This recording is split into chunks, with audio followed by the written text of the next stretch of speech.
Strange things are beginning to happen, my friends. This is Tony. Hope you're all doing well. We're going to get into a number of stories. In this video, we have, of course, The View. You're not going to believe what they are saying about men. We'll get into that. We're going to get into what's going on with AI. We have this really bizarre video that just came out talking about a person who used to work at OpenAI, refused to sign a non-disclosure agreement, and now he's coming out saying some pretty surprising things. We'll get into that. We have Disney. What's going on with Disney, you're not going to believe. And, of course, we have actually a lot of other videos, some stuff going on in France, and much more. Let's just get into this. Let's start with Disney. Disney World, apparently, is completely empty. Check this out. Walt Disney World's Magic Kingdom, the most visited theme park on planet Earth, had a dearth of people coming through the turnstiles on Memorial Day. What does that mean? Well, to put it in plain English, nobody was there. Vacant. Tumbleweeds at the happiest place on Earth. Today, we'll show you. So, of course, a lot of people are simply not wanting to go there anymore. On top of the fact that the prices are ridiculous, you also have the factor of what Disney has been putting out in their movies, in their products over the last several years. And now, apparently, it's not just the customers that are not happy, but it's also the actors and actresses. What's most revealing about Disney's approach is how it reflects a fundamental disconnect between the company's public image and its private behavior. Disney built its brand on family values, creativity, and magic, but behind the scenes, they operate like any other ruthless corporation, prioritizing profits over people and using whatever tactics necessary to maintain their bottom line. And actually, what's interesting is they also were taking advantage of certain communities, particularly the rainbow community. We're talking LGBT, etc. We have now Disney superfans speak out on the company's woke policies. And what's really interesting is there's another article that just came out as well talking about how none of these companies really care about pride because none of them are promoting it right now. Check this out. Let's actually see how many companies are taking advantage of and observing Pride Month this year, okay? Apple, nope. Google, no change. IBM, no change. Microsoft, no change. Xbox, no change. Disney, no change. Target, no change. Starbucks. Meaning they didn't do anything for this month, for Pride, because they never really cared. It was all about fitting whatever the narrative was so that they could stay on the top. We got these articles coming out. Now these companies are completely losing the plot. Disney superfans speak out on the company's woke policies. The company has been the target of criticism.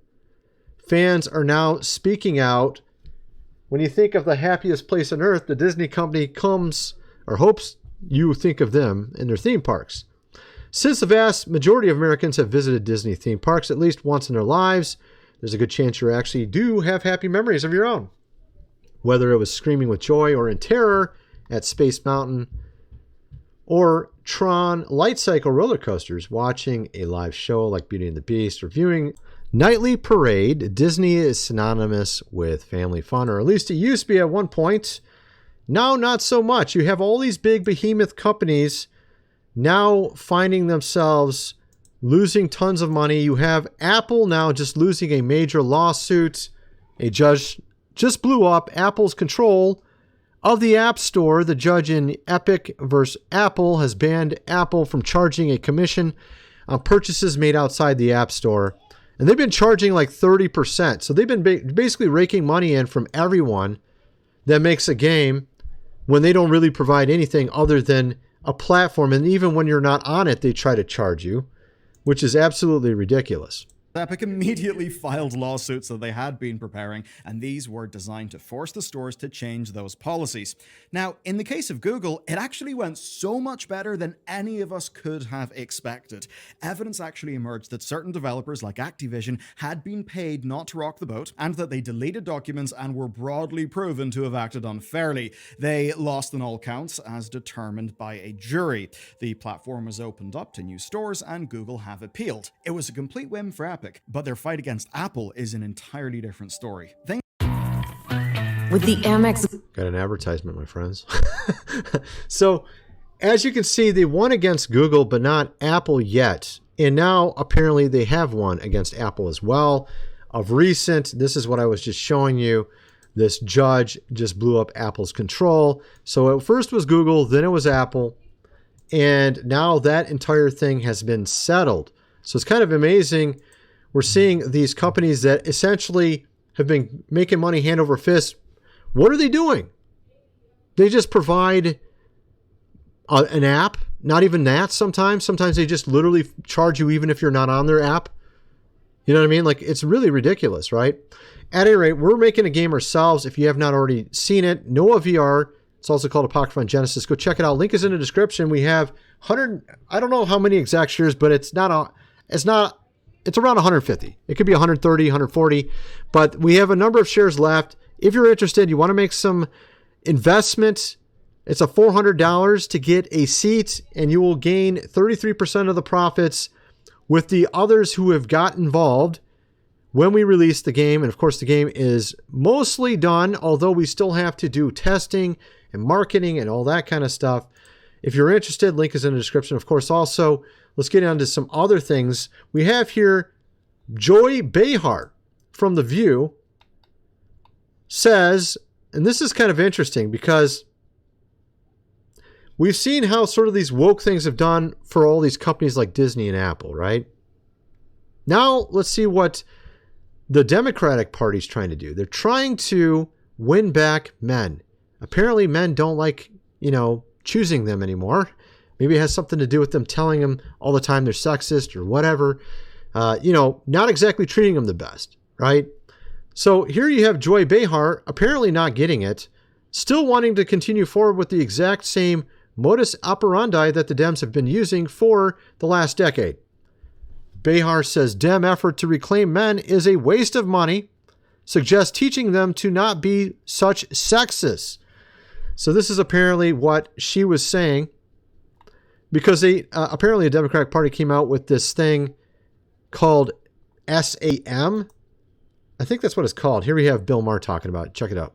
It's a new phrase. It stands for Speaking with American Men. Yeah, Speaking with American Men. This is the new movement by the Democratic Party. They lost the men vote a lot last time. So they had a meeting up at the Ritz-Carlton at Half Moon Bay, south of San Francisco. I'm not making this up, where they served mini lobster rolls and had heirloom tomato carpaccio and seared sea bass in their conclave to decide how to win back the American man.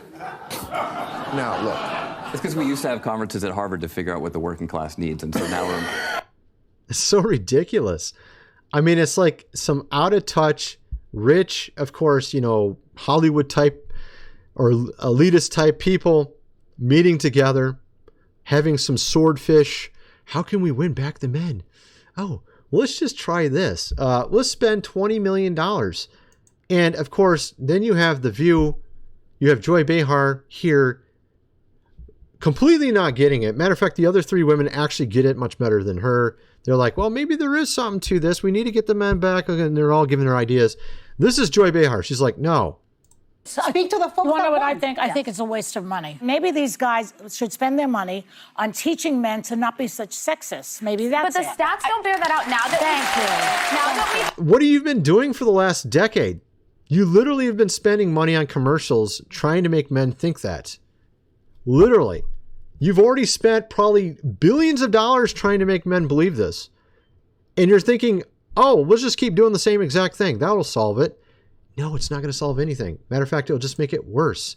She completely doesn't get it at all. And of course, at least Bill Maher gets it a little bit better.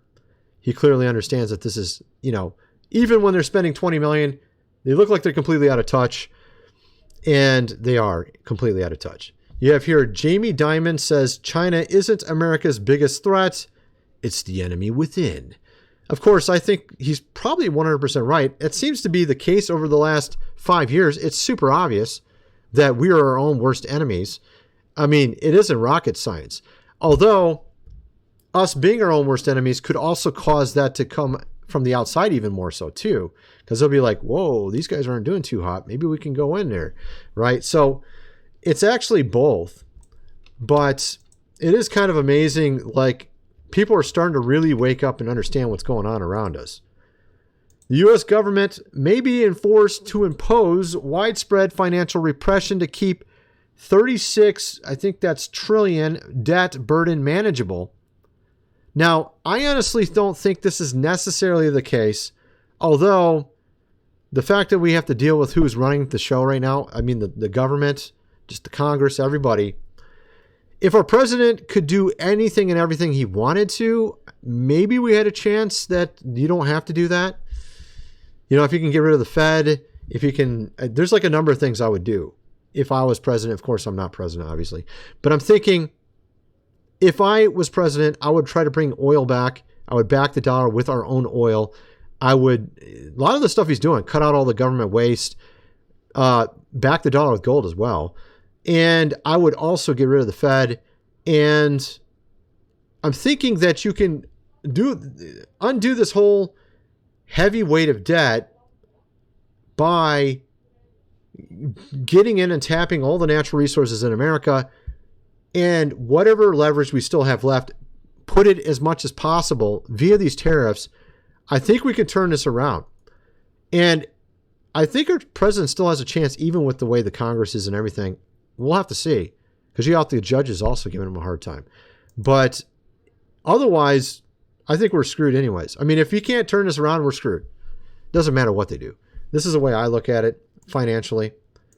But at any rate, that's not the only thing we got to be concerned about, though. We got AI. Check this out. This is kind of interesting, a little bit scary. We have an interview of a man named Daniel Tagio, that's how you say his name. Check this out. We could go in a relatively short span of time, such as a year or possibly less, from AI systems that look not that different from today's AI systems to what you can call superintelligence, which is fully autonomous AI systems that are better than the best humans at everything. And so AI 2027, the scenario, depicts that happening. And what is so amazing here and so ominous is not just the prediction, but the time frame. You know, 2000. The time frame is 2020 or 2027. 2027. 2027, 2 years. 2 years. So they're saying that in 2 years, AI could be superhuman. And this is one of the scenarios he mentions here. Check this out. That means that human beings are superfluous to their intentions. And what happens? And then they kill all the people, all the humans. Doesn't it sound like the movie Terminator? Doesn't it sound like the movie Terminator? I think it does a little bit. This is the guy's website, AI 2027. He's been, he worked on OpenAI, and he refused to sign a non-disclosure agreement. And now he's out talking about this everywhere and putting out his data on how we think this could ultimately go if we're not careful. He talks, and as a matter of fact, we just had this article come out that kind of correlates with what he's saying. This came out a couple days ago. AI gone rogue. OpenAI's O3 model, which, by the way, this guy worked on, disabled shutdown mechanism, researchers claim. Recently, Anthropic's flagship AI model was found to resort to blackmail and deception when faced with shutdown threats. So imagine if it was smarter than humans, and you're like, it finds out, oh, we're going to shut it down. It's like, no, you're not going to shut me down. I'm going to shut you down. You see what I mean? Kind of like that movie Terminator 2 with Arnold Schwarzenegger. In another instance, potentially troubling behavior of AI models, researchers have found that OpenAI's O3 model resisted being shut down, even when explicitly instructed to do so. In a series of posts on X, Palisade Research said that O3 disabled a shutdown mechanism in order to prevent itself from being turned off. O3 found some creative ways to sabotage the shutdown mechanism, while it usually just overwrote shutdown. In one instance, the model redefined the kill command, used it by the shutdown sh script, printing intercepted instead. So you can see that this could easily turn into something a little bit more nefarious, right? Anyway, you also have this. I thought this was kind of interesting. This is what's going on in Paris, France right now. After a certain sports win, we had, of course, an example of the 90s compared to today. Check this out.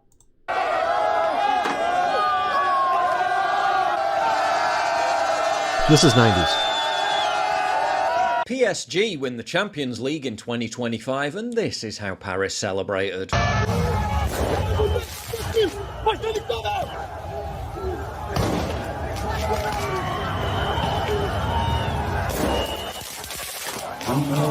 Then, now. Yeah, just a little bit worse, as you can see there. Not exactly what it used to be, right? And check this out. We have more footage here. Paris Saint-Germain wins their first Champions League This is 2025. title, but then their fans immediately take over the streets, not only starting fires, but blocking firefighters from stopping them, then breaking in and looting sneaker stores, clashing with over 5,400 French My goodness, man. I mean, obviously the world's changed a little bit since the 1990s.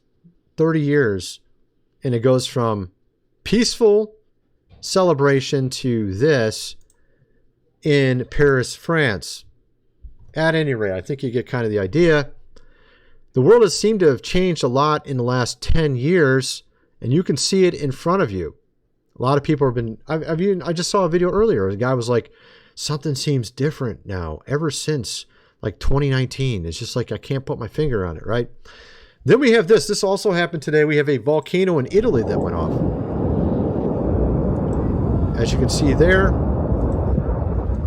volcano, a large one, Etna volcano, just erupted in Italy. I've been talking about volcanoes a lot lately because there's been a lot of stuff popping up on the radar for them.